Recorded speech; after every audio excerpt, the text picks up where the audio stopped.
Rob, I hate to interrupt your lunch, but could you take the microphone to Deb Granda for me, please? And while you're going, my apologies to Gina Gentleman, who was also on the raffles, and I totally apologize for not mentioning you. So thank you for your service. We appreciate it. Good afternoon once again. I'm here to talk about the Shakespeare Festival, which is going to be September 7th and 8th, Friday and Saturday, in Cedar City. I've arranged for a private room for dinner on Friday night at Chef Alfredo. And last year there was several of us all ended up at that restaurant, and I thought, why don't I just get a room and we'll eat together? So anyone that's interested in Friday night, let me know. Everyone will pay their own meal. Saturday afternoon, in between the matinee and the evening show, I'm hosting a cocktail party at a little house that I rented that's nearby the theater. Again, let me know. That's $10 per person. If you go on bard.org, that's the website to get tickets for the shows. There's some great shows. If you put in the code Rotary 2018, you'll get a $4 per ticket discount. So I urge you all to come up there. It's always a great weekend. We have a lot of fun. The shows are fabulous, and I encourage you to come. While I have the mic, I'm going to just add on to what Linda Bertuzzi talked about with the Rotary Leadership Institute. I had the privilege of graduating from the inaugural class in New Jersey in District 7510, and I urge you all to participate in the Rotary Leadership Institute. It was one of the best things I've ever done in my life. It's outrageous, outstanding training for leadership in all areas of your life, not just Rotary. But it really gave me so much insight into myself, and I learned a lot about leadership. So I urge you, I was thrilled last year to hear that our district has finally adopted this program, and I urge you to participate, Rotary Leadership Institute. Thanks for letting me add on. Thank you.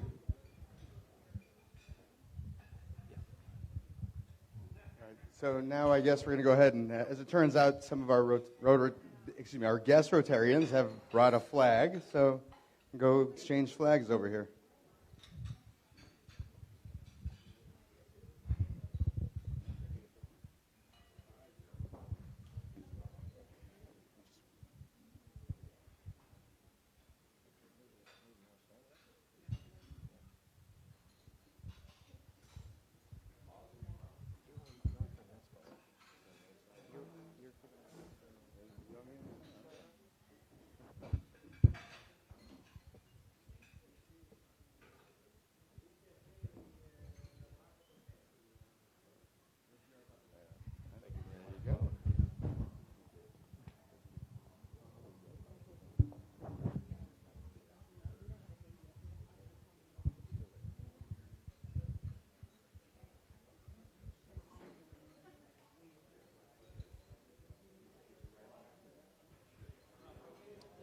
Thank you. Thank you very much.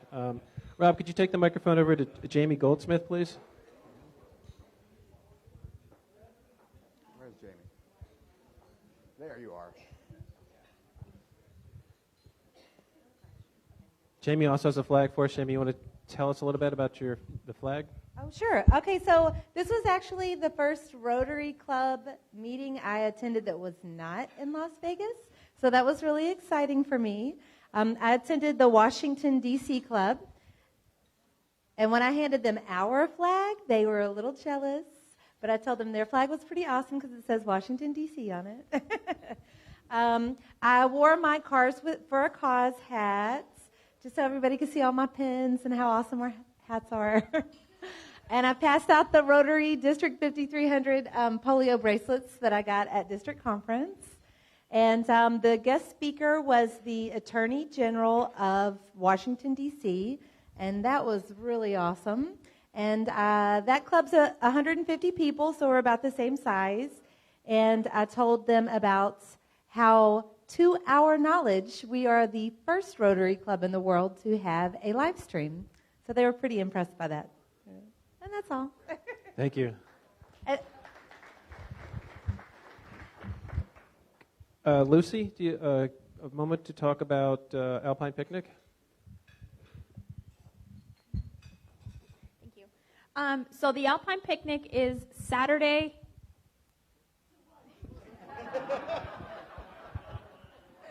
Was that another pause and smile?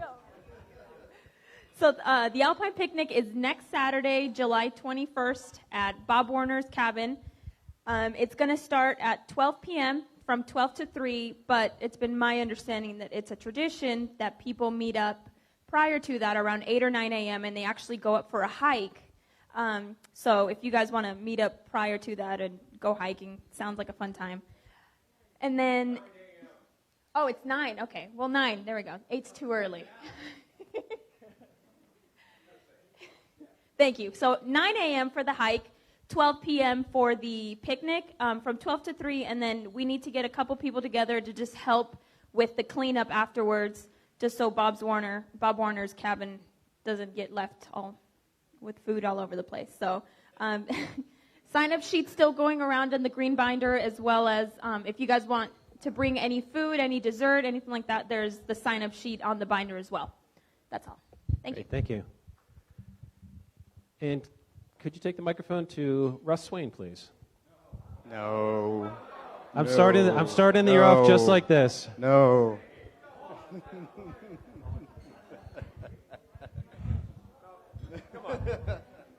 Wise choice, past President Jim Cole, or President Jim Cole. Thank you for letting me share. I'm going to tell you guys, we got a really early start on the UNLV tailgate.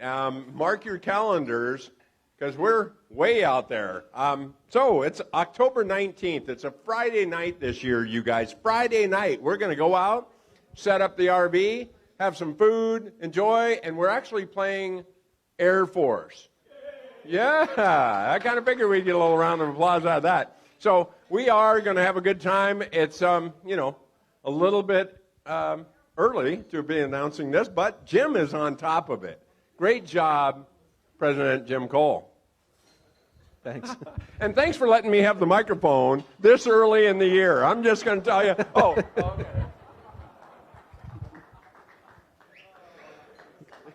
And Rob, could you take the microphone to past President Karen Wisenhunt?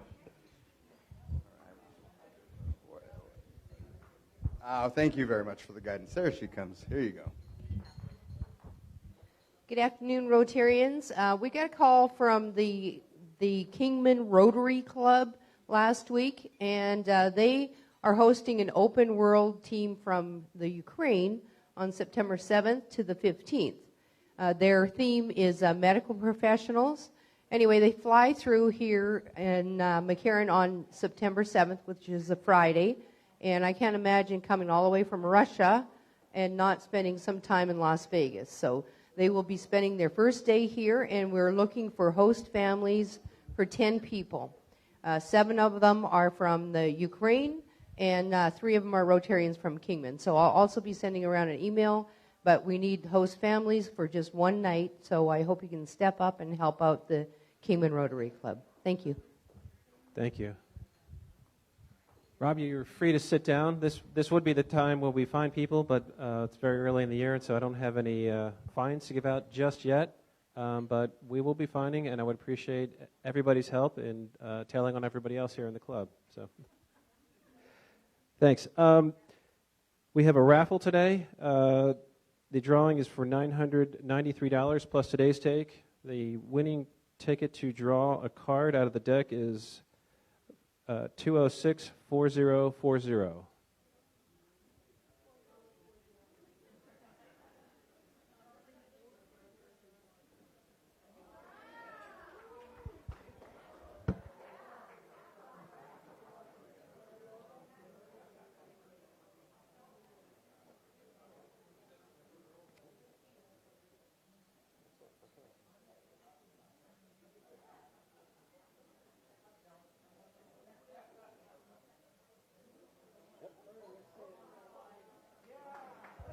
King of clubs. The pot will roll over. Here's your $10. Thank you so much.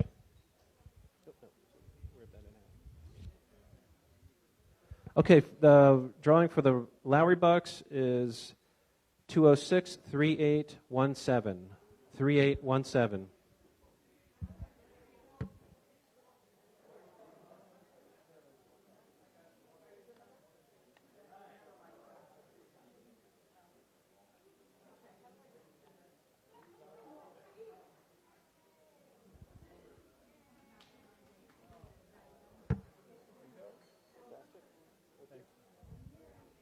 Congratulations.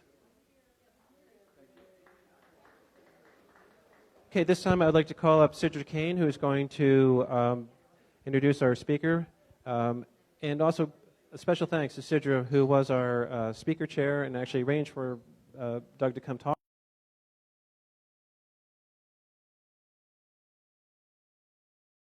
Quite an undertaking, and just thank you, Sidra. Thank you, Jim. I appreciate it. Well, I'm really pleased to introduce Doug Geinzer. And Doug is a friend. He's a fellow Las Vegas Chamber Prospector member and a dynamic force in our community.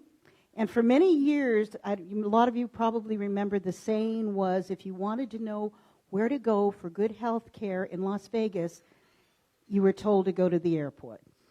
So things have changed dramatically, really they have. And they continue to change. They're spurred on by people like Doug and the organization he leads, Las Vegas Heals. And they're helping to change the face of healthcare in Las Vegas and promote the changes that have taken place and continue to take place. His board of directors reads like a who's who of healthcare delivery and medical education in this community, as well as community leaders and elected officials working together in a powerful alliance. So I'm going to turn it over to Doug, and he can tell you a lot more about that. Okay, Doug. Sidra, thank you for having me, and thank you all for allowing me to say a few words. It's good to see a lot of familiar faces here. I'm not from Las Vegas originally, born and raised in Pittsburgh, Pennsylvania, but I decided to make Las Vegas my home about 25 years ago.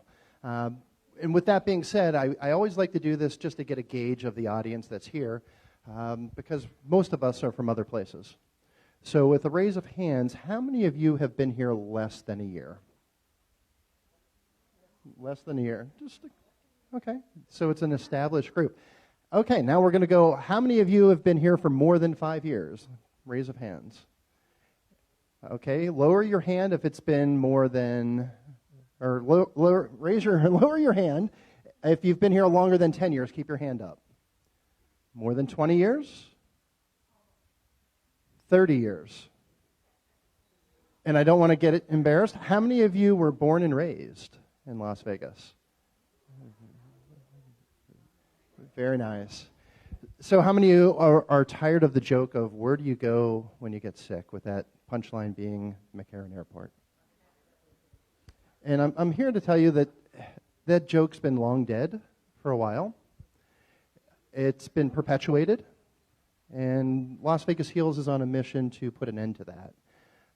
A very unfortunate situation that occurred on October 1, as we all are aware of, really showed the world what an amazing trauma delivery system Las Vegas has. I think if that incident happened in any other city in the world, that count would have been much higher. And there is good care in Las Vegas. It's challenging to find sometimes. It's a matter of getting connected and coordinated and finding that care. So I'm going to talk a little bit today about an initiative that we've been driving called medical tourism. And it's the opposite. It's how do we get people to come to Las Vegas for certain levels of care. And we started this initiative back in the recession. And it came together through two unique partnerships at the time. So Las Vegas Heals, which is an acronym for Healthcare, Education, Advocacy, and Leadership of Southern Nevada, and then the LVCVA, which manages the brand here in Las Vegas. During the recession, we were having a challenge getting people to come here. So Rossi's room count, he had a high vacancy rate, and their ADR wasn't where it needed to be. And we had been talking about medical tourism for quite some time. Those that remember when Lorraine Hunt was in office, she talked about what medical tourism would look like. Mayor Oscar Goodman brought it up several times. But unless you get the two parties together, healthcare and tourism, it's hard to make that happen. And the LVCVA really put their best foot forward and hired somebody to focus on nothing but health and wellness travel. And the young lady that they hired, Cheryl Smith, came to the LVCVA with about 20 years of healthcare experience. And she was there to learn tourism.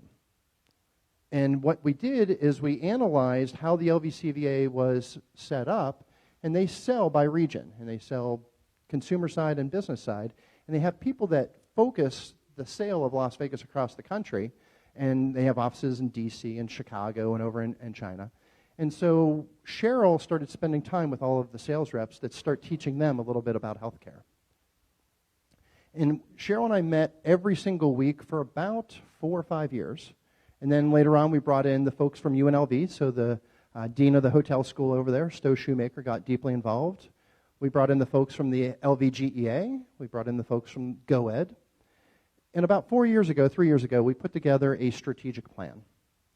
And what we did is we invited stakeholders around the valley to come in and learn what our assets were that we had here in Las Vegas. And what we learned was tremendous. Things that we didn't know existed here in Las Vegas. And I'll tell you a little bit about those in a few minutes. But we had about 147 parties that came together during this time. We analyzed all of our assets, and then we gave our own description of what medical tourism is. Because there was a lot of folks around the world that were talking about medical tourism, and really what they wanted to do was attract our patients from Las Vegas to go to their country. That's not good, and it's also not healthy. And large entities like Walmart tried to roll out a medical tourism initiative until they realized that 82% of their working population didn't even have a passport. So the first thing we did is we started defining what medical tourism was, and we decided that there's 2 different buckets to it. There's domestic medical tourism, and then there's international. So we decided to start focusing on domestic first. And then what we did is we said, how do we define a medical tourist? Most of us would say it's somebody that's going out and seeking a select level of care, whether that's a surgical procedure or whatever that is, what we would deem a medical incident.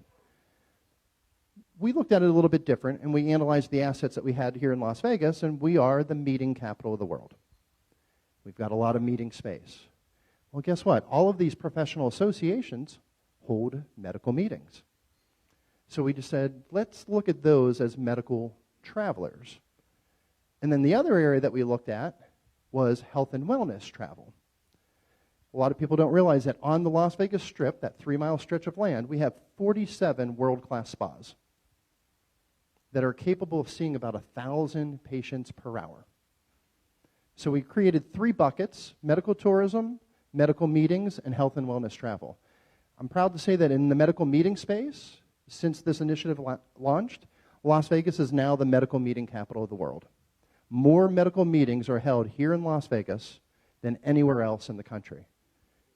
And because of that, medical practitioners come into Las Vegas, and with our partnership with the LVCA, the Las Vegas Convention and Visitors Authority, we're able to partner up with these medical meetings and invite our practitioners to come attend these conferences and get either low-cost or no-cost training, which is huge.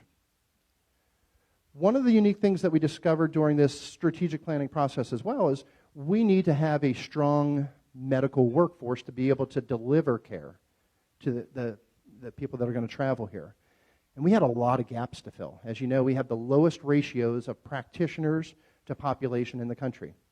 And that discovery led us to another strategic planning group that set up what's called graduate medical education to attract residencies for doctors to practice. So doctors will stay where they do their residency. So when they finish med school, they have to go and do a residency, and that goes anywhere between 3 and 8 years. And 67% of those folks stay where they do the residency. Las Vegas, at the time, only had 3 hospitals that had those programs. And Las Vegas Heals got involved with the initiative, partnering up with the governor's office to expand GME. And we're proud to announce that today we'll have about 12 hospitals participating in that program, which led to the roadway for UNLV School of Medicine and soon the Roseman School of Medicine.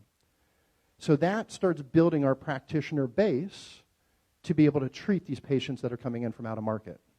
And then you had good folks like the folks over at Southwest Medical Associates and United that funded UNLV, the hotel school, and the medical school to create healthcare and hospitality, to teach these new doctors how to work with patients that are traveling here. So as you can see, there's all of these initiatives that are going on to build this up. I want to step into the area of the clinical side. So we talked about medical travel, things such as surgical procedures. And a lot of people go, well, when I need that, I need to leave town. That's not true. Maybe for a transplant, because we don't have great transplant programs, but I will tell you that's going to change with academic medicine being here in town. But we've got great centers of excellence in the area of orthopedics, from full joint replacement to spine treatments, cancer treatments, and I'll come back to what that means over there, brain health with the Cleveland Clinic, fertility services. We have some of the finest fertility doctors in the country that practice right here. Areas such as, this will sound weird, and you'll see where we're leaning into the brand, addiction services. We have some of the best addiction service organizations in the country that are right here, and they treat our medical travelers every day. Why is that? Because Las Vegas does one thing well, and that is we protect anonymity. What happens here stays here. And many of these C-level folks from around the country, when they're battling addiction, the last thing they want to do is seek treatment in their own city. So what do? They send them to Las Vegas. Because, hey, I'm going to Vegas for 28 days. There's a couple conferences back to back. So these things are happening. I'm going to just touch on one that will shock a lot of people. I mentioned cancer services. And for the record, I'm a cancer survivor. I've battled it twice. I've made it through. It was sad to see. Thank you. It was sad to see some of the efforts that we put forth earlier with the Nevada Cancer Institute go away. Those assets are still here. That's the new Roseman School of Medicine that's out there. But looking at cancer, I traveled. I was a medical traveler. Now, I didn't call myself that. Back then, we didn't call it medical tourism. But I left town to find good care. I traveled to Pittsburgh for many years. Then I went to Chicago because I followed my doctor. Then I went to Florida. And then I helped the Cancer Institute recruit my oncologist from Florida out here. And then that thing imploded. So I had to go back to Florida. Now, I've got great care here in town because some of the practitioners from the Cancer Institute stayed behind. But here's the unique thing about cancer treatments, not mine in particular, but many times they require a clinical trial. Those clinical trials bring patients in because the only place that they're offered is the place that garners or gets that clinical trial. The comprehensive cancer centers at any given time has 50 to 60 clinical trials going on, sometimes up to 150. Last year, they saw over 2,000 medical travelers that came into Las Vegas, that traveled here to find good quality care. And when those folks are coming here, they're not coming here once. Depending on their treatment regimen, they may be coming here once a week, once a month, once a quarter, or on annual checkups. So that's where we're getting into this medical travel. Using fertility services, there are practices here in town that literally built their practice attracting patients to come to Las Vegas. 70% of their practice brings folks here to get pregnant. Because of these efforts, we've put together an economic development task force that leverages these medical meetings that are coming into town, and we'll set up a booth inside of every medical meeting. And as the doctors walk by, we ask a simple question. Have you ever considered expanding or relocating your practice to Las Vegas?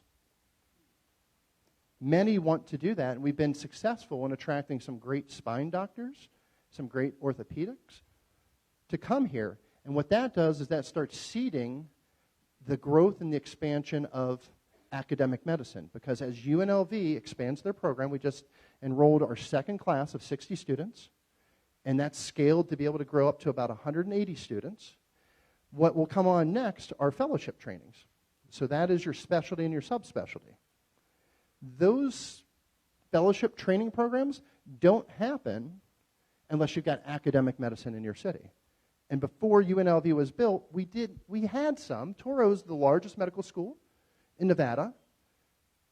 UNLV is partnering up with UMC, and they're going to start developing these fellowship programs. So that starts that growth. So where's it all going to go from here? I can tell you the biggest thing that's going to happen is sports medicine. Think about that. We've got the Knights here, and by the way, when you were singing the Star Spangled Banner, I was waiting for somebody to scream Knights during that, those of you that have been to the game. But we've got the Raiders on their way in 2020. We've got a WNBA team, which will lead to an NBA team. And there's going to be a tremendous amount of growth around the area of sports medicine. And all that does is fuel the fire for additional medical tourism. Because everybody wants to go get treated where the athletes get treated. Next week, there's a huge surgical training center that's expanding and doing a grand opening right out in Henderson. And they are being built to handle sports medicine. There's another surgical training center here in Las Vegas called the Oquendo Center. I don't know if anybody's heard of that, but let me tell you, it's the largest surgical training center west of the Mississippi. More surgeons are already trained in Las Vegas than anywhere else. And they're doubling their size. They're adding another 70 or 80,000 square feet. And what they do is they attract, from these conferences that come in, the ability to hold bioskills labs at their facilities. So to go and work on cadavers and to do wet lab training. There are 3 other centers like that in Las Vegas, more than any other city. That's what allows us to attract these medical conferences to come here. So as you're seeing, there's all of this medical tourism that's already going on.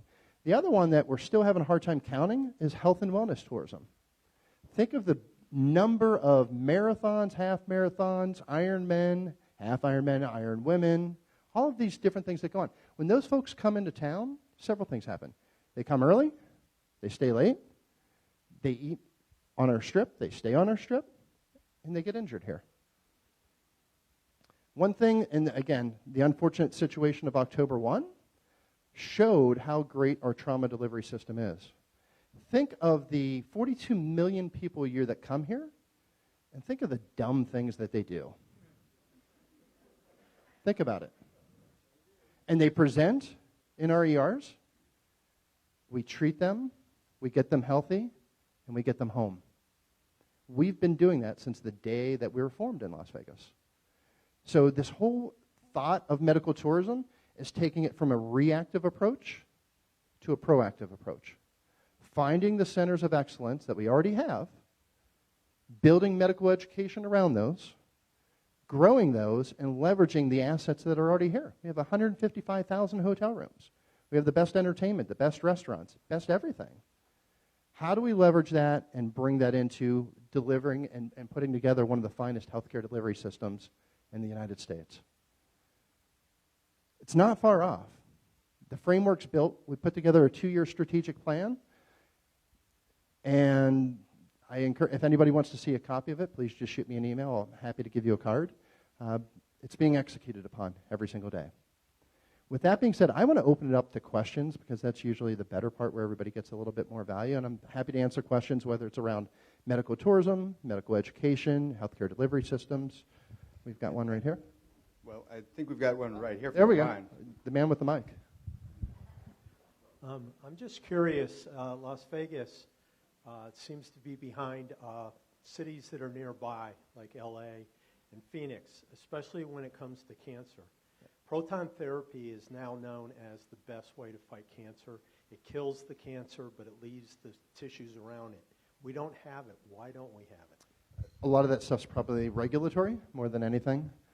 We've got a legislative task force that tackles a lot of those initiatives. I don't know the exact answer for your question, but I'm sure it's probably on everybody's radar screen.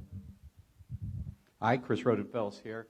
I noticed that the medical profession with their doctors I see periodically that the PAs are starting to take over the office.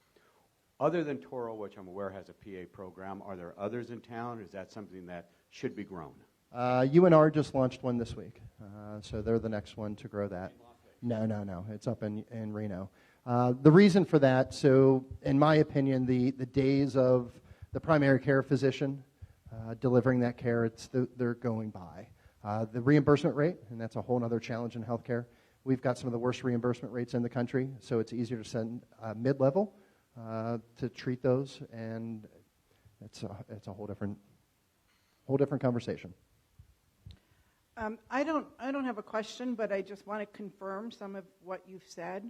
My husband battled urothelial cancer for 5.5 years, was treated at Comprehensive Cancer, and was treated through Cleveland Clinic with Dr. Scott Slavis.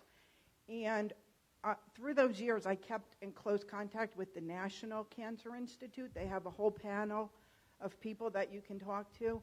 And every time I conferred with them, and every time I told them what treatments my husband was going through, went through several clinical trials with Comprehensive, they concurred on everything that was being done here, and they felt that he was getting the best care right here in Las Vegas. And, I went through my family telling me, you need to come back home to New Jersey and go to Sloan Kettering, you need to go to MD Anderson, National Cancer Institute said we were getting the best care right here. So I just want to confirm your statements. There's something that was wonderful. When the Nevada Cancer Institute left, we kept 3 of the biggest assets. Their people, so folks like Nick Volkazang, Wolf Samlowski, stayed here. These are gentlemen that can practice anywhere in the world. They are the best of the best. They stayed here. The physical assets are the home of the new Roseman University of Medicine, and then a lot of the physical assets in terms of the equipment, and then the patients. There were patients that continue to seek care here in town. But you're absolutely right. I hear stories of patients that go to seek a second opinion at MD Anderson, and they come back and they say, they validated that the regimen that I've been put on is the exact regimen that they would put me on. I can now drive down the street rather than fly across the country.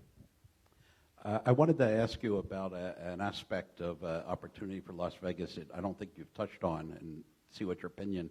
I've been to a couple presentations with Barbara Atkinson, and every time she stressed the start of this new school was, we're starting from a greenfields operation, and we can not just do medical education the way it's been done everywhere else, but we can innovate here. We can develop technologies and practices for artificial intelligence and a variety of other techniques that aren't used anywhere else to make Las Vegas a center of excellence for medical education. Is that something that you're factoring into your development plans? And yeah. Is that significant? Absolutely. For disclosure purposes, I sit on the board for UNLV School of Medicine. What they've put together over there is amazing. Barbara Atkinson is one of the most dynamic leaders I've ever met. She is bringing in aspects from the school, the hospitality, for this whole medical tourism piece. She is engaging all of the different schools over there. There's a little group that's been nestled in over at UNLV called the Nevada Institute of Personalized Medicine. This is the genomics testing where you spit into the cup and they could tell you what your personalized medical treatment should look like. Marty Schiller over there just was awarded a gigantic grant. It was either $11 or $12 million in partnership with the Cleveland Clinic. And they're going to leverage that and bring that into UNLV School of Medicine. I think we're going to see great things happen. What they have that other medical schools don't have is a clean slate. The way medical education is delivered nowadays is so different than what it was 12 years ago. Barbara recognizes that. Her entire leadership team recognizes that. 100% of their class went through EMT training. So they were touching patients long before they even started school. 100% of their students are fully scholarshiped going through, which allowed us to cream the crop. So they're on to some amazing things. I expect a lot of good things from UNLV.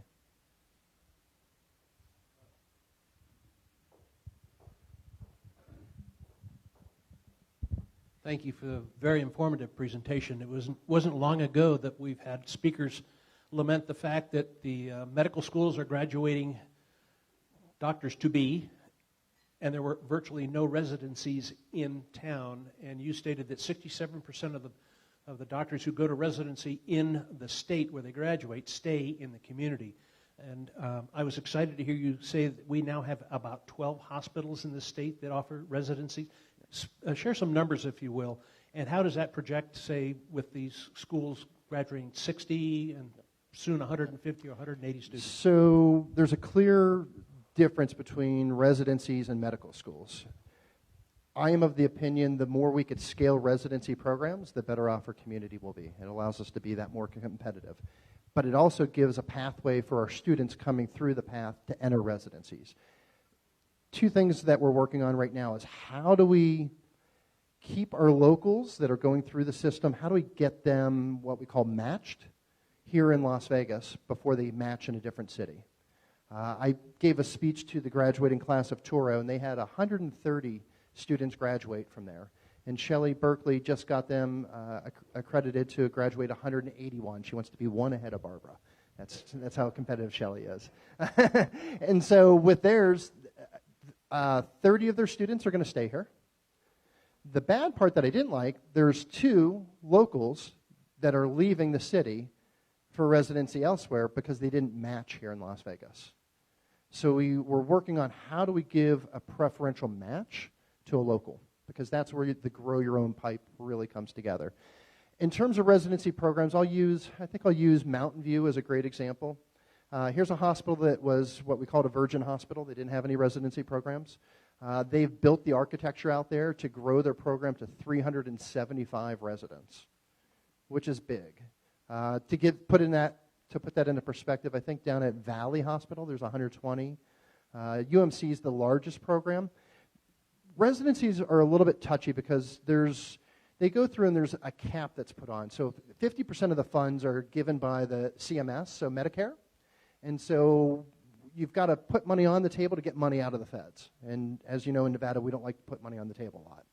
And so Governor Sandoval was kind enough to fund $10 million in the 15 session, another $10 million in the 17 session, with those dollars earmarked really for startup programs. So to allow these hospitals to create a program, because it costs about $2 million to create a program. And so as we do that, when a residency program takes about 3 years to 8 years, depending on specialty, CMS is now merging in the DO program and the MD program. So they're going to be one. And they're extending the look-back period of what they call the cap. So in the past, they would say, okay, you've started a new program, you ramp it up, in 3 years, the highest number that it gets to, that's your cap, we'll never fund you more than that. And now they've extended that to 5 years. So part of our strategic plan there is how do we get great at a quick ramp up? Because if we could cap that to the highest level, we're able to get more money out of the feds, and we're able to expand the cap in the valley. We've made some mistakes before in the past, and I don't want to call them out, but one of our hospitals, they needed their pediatric services to include in the rounding of these residents, and they artificially capped. So it was a small program, and this hospital, which is one of the largest in the valley, has an artificially low cap because they hit that. So we've learned a lot from that, and so as we're working with these systems to develop new programs, it's how do we run at that, and how do we ramp that up quickly in 5 years? And then you've got new, like the Valley Health System, never had a program. They had the one down at Valley. They're now looking at a system-wide, a collaborative program that will take all 6 of their hospitals and really ramp it up quicker. And they've brought on Dr. Andy Eisen, who many of you know as a past assemblyman, to do just that. And so the higher we get the residencies, the more we're able to attract from around the country. But what we want to do is give preferential matching, preferential placement to our locals, because that's what matters. And for the record, 100% of the 60 students at UNLV have a tie to Las Vegas, a tie to Nevada. That was part of the criteria during the interviewing process, that they have something that's going to keep them here when they graduate from med school. I think I've extended my time. Thank you all. Thank you so much. Before you sit down, we have an award that we'd like to give to you, Doug. It's the Share What You Can Award, and we present in your name a hot meal to a needy veteran. And so thank you so much for speaking to us. Oh. Thank you very much. So as we leave here today, I ask that we go forth into the world in peace, and be of good courage, hold fast to that which is good, render to no one evil for evil, strengthen the faint-hearted, support the weak, help the afflicted, honor all persons, love and serve each other, rejoicing in the fellowship of Rotary. Go be people of action. Go be the inspiration.